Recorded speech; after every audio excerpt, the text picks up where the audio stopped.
வணக்கம். மாலை முரசு செய்திகளை விரிவாக பார்ப்பதற்கு முன் தலைப்புச் செய்திகளை பார்க்கலாம். கூட்டுறவு வங்கிகளில் 75,000 ரூபாய் வரை பயிர்க்கடன் பெற்ற விவசாயிகளுக்கு 100% பயிர்க்கடன் தள்ளுபடி செய்து முதலமைச்சர் விஜய் உத்தரவு. ஏற்கனவே 50,000 ரூபாய் வரை பயிர்க்கடன் தள்ளுபடி செய்த நிலையில் தற்போது விலக்கு அளித்துள்ள தமிழக அரசு.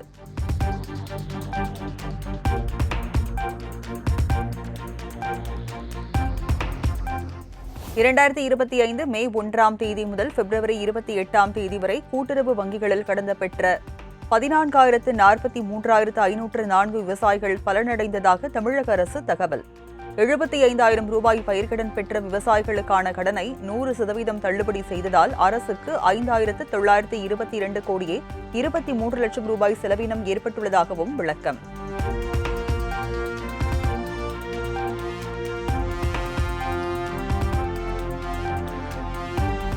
தமிழ்நாடு நிதிநிலை குறித்த வெள்ளை அறிக்கை இன்று வெளியாகிறது. இன்று மாலை 5:30 மணிக்கு வெள்ளை அறிக்கையை வெளியிடுகிறார் நிதியமைச்சர் மரிய வில்சன்.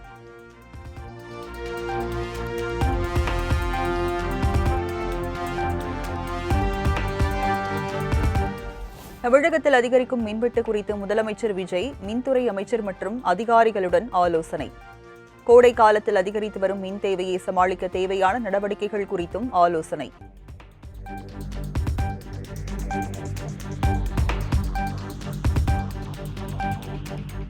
சென்னை கலைவாணர் அரங்கத்தில் தமிழ்தாய் வாழ்த்துடன் எம்எல்ஏக்களுக்கான புத்தாக்க பயிற்சி தொடக்கம். குத்துவிளக்கு ஏற்றி தொடங்கி வைத்தார் முதலமைச்சர் விஜய்.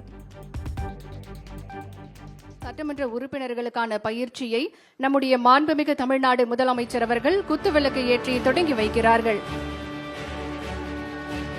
மேலும் மாண்புமிகு பேரவைத் தலைவர், மாண்புமிகு பேரவை முன்னவர், மாண்புமிகு துணைத் தலைவர் மற்றும் அரசு தலைமை கொறடா ஆகியோரையும் 17வது சட்டமன்ற பேரவையின் சட்டமன்ற உறுப்பினர்களுக்கான பயிற்சியை குத்துவிளக்கு ஏற்றி தொடங்கி வைக்குமாறு அன்புடன் அழைக்கின்றோம்.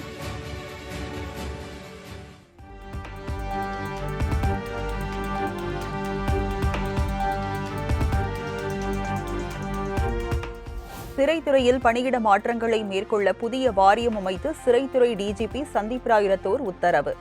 சிறைத்துறை பணியாளர்கள் பணியிட மாற்றம் மற்றும் பணி நியமனங்களை ஒழுங்குபடுத்தும் நோக்கில் சிறைத்துறை ஐஜி தலைமையில் 4 பேர் கொண்ட குழு அமைப்பு.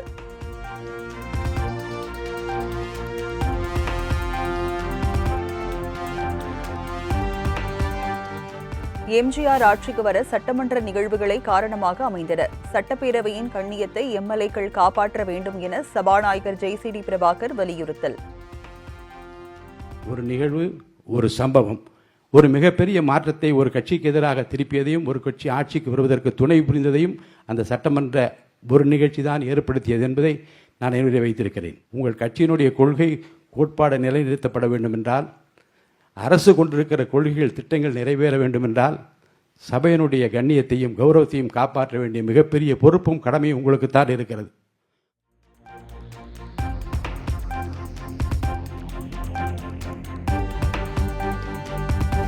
தமிழக அரசியலில் புது யுகம் பிறந்திருக்கிறது, புது மாற்றம் பிறந்திருக்கிறது என சபாநாயகர் ஜெய்சிடி பிரபாகர் எம்எல்ஏக்களுக்கான புத்தாக்க பயிற்சி நிகழ்ச்சியில் பேச்சு. செல்லும் இடமெல்லாம் வெல்லும் இடங்களாக முதல்வர் விஜய் மாற்றி இருப்பதாகவும் பாராட்டு. புது யுகம் பிறந்திருக்கிறது, ஒரு மாற்றம் பிறந்திருக்கிறது. மக்களுக்கு ஏற்றம் தருகிற ஒரு நல்லரசு அமைந்திருக்கிறது என்கிற நம்பிக்கையின் வெளிப்பாடு அன்றாடம் இன்றைக்கு மக்கள் மத்தியிலே நிரம்பி வருவதை நாம் காண்கின்றோம். ஏனென்றால் செல்லும் இடமெல்லாம் அது வெல்லும் இடம்தான், நான் செல்லுகிற இடமெல்லாம் வெல்லும் இடம்தான் என்பதை தேர்தல் களத்தில் நிரூபித்து காட்டினார் நம்முடைய முதலமைச்சர்.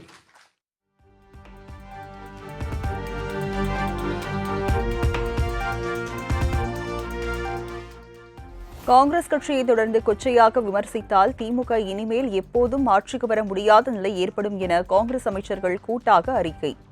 அரசியலில் தன்னிலை மறந்து தலைக்கணத்துடன் ஆட்டம் போட்டால் எதிர்க்கட்சி அந்தஸ்து கூட கிடைக்காது என்றும் காட்டமான விமர்சனம்.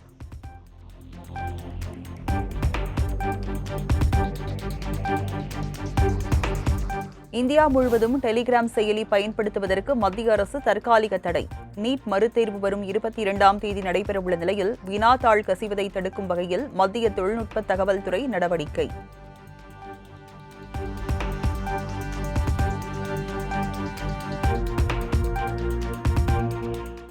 இனிமேல் மருத்துவர் பரிந்துரைத்தால் மட்டுமே இருமல் மருந்து என மத்திய சுகாதாரம் மற்றும் குடும்பநல அமைச்சகம் வெளியிட்ட அறிவிப்பு. கடந்த அக்டோபரில் மத்திய பிரதேசத்தில் போலி இருமல் மருந்து குடித்து 20 குழந்தைகள் உயிரிழந்ததன் எதிரொலியாக மத்திய அரசு நடவடிக்கை.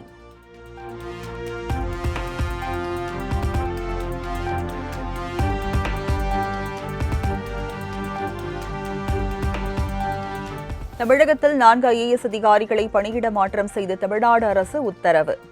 தொழில் முதலீட்டு மேம்பாடு மற்றும் வணிகத்துறை சிறப்பு செயலாளராக விவேகானந்தன், தமிழ்நாடு மின் விநியோக இணை மேலாண் இயக்குநராக மெர்சி ரம்யா நியமனம்.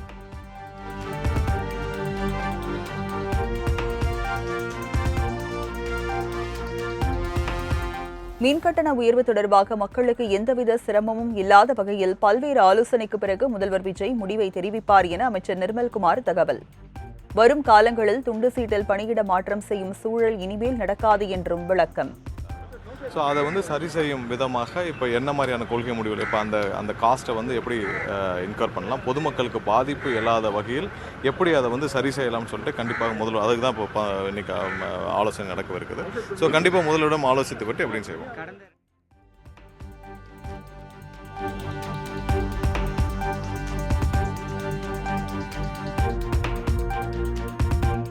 அதிமுக எம்எல்ஏக்கள் 4 பேர் ராஜினாமா விவகாரத்தில் குதிரை பேரம் நடந்ததாக சிபிஐ விசாரணை கோரிய வழக்கு.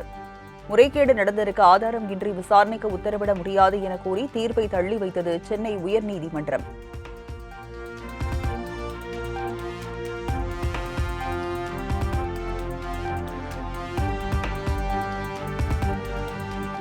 நடிகர் ரஜினிகாந்துடன் பாஜக மாநில தலைவர் நயினார் நாகேந்திரன், பாஜக மேலிட பொறுப்பாளர் அரவிந்த் மேனன் ஆகியோர் சந்திப்பு. மரியாதை நிமித்தமாகவும் நாட்டின் முன்னேற்ற பயணத்தை எடுத்துரைக்கும் வகையில் வெளியிடப்பட்ட சிறப்பு நூல்களை வழங்கியதாகவும் நயினார் நாகேந்திரன் எக்ஸ் தளத்தில் பதிவு.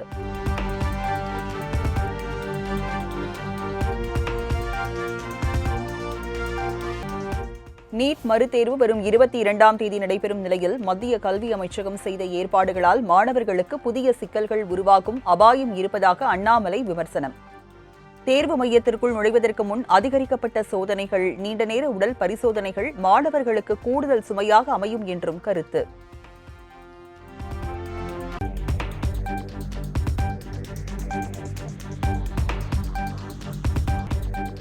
கடலூர் மாவட்டம் ஏணிக்காரன்தோட்டம் அருகே அங்கன்வாடி மையத்தில் கடந்த 6 மாதமாக மின் கட்டணம் கட்டாததால் மின் இணைப்பு துண்டிப்பு.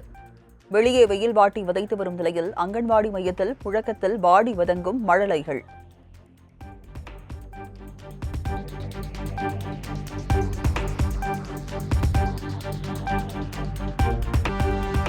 நாமக்கல் மாவட்டம் ராசிபுரம் அருகே சாலையோரம் ஆங்காங்கே சிதறி கிடந்த தங்க காசுகள்.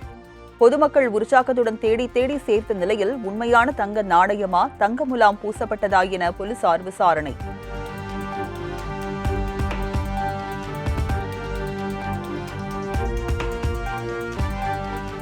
பிரான்சில் நடைபெறும் G7 மாநாட்டில் அமெரிக்க அதிபர் டிரம்பை நாளை நேரில் சந்தித்து பேசுகிறார் பிரதமர் மோடி. ஓமன் கடற்பகுதியில் அமெரிக்க கடற்படையினர் நடத்திய தாக்குதலில் இந்திய மாலுமிகள் கொல்லப்பட்டது தொடர்பாக பேச்சுவார்த்தை நடைபெறுமா என்ற எதிர்பார்ப்பு.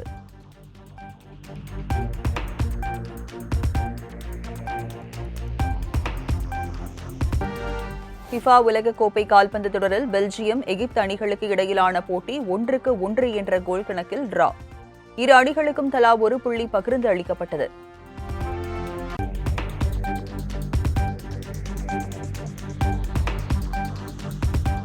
ஃபிஃபா உலகக்கோப்பை தொடரில் நாளை நள்ளிரவு நடைபெறும் ஆட்டத்தில் பிரான்ஸ், செனகல் அணிகள் மோதல். அதிகாலை 3:30 மணிக்கு நடைபெறும் ஆட்டத்தில் ஈராக், நார்வே அணிகள் பல பரீட்சை.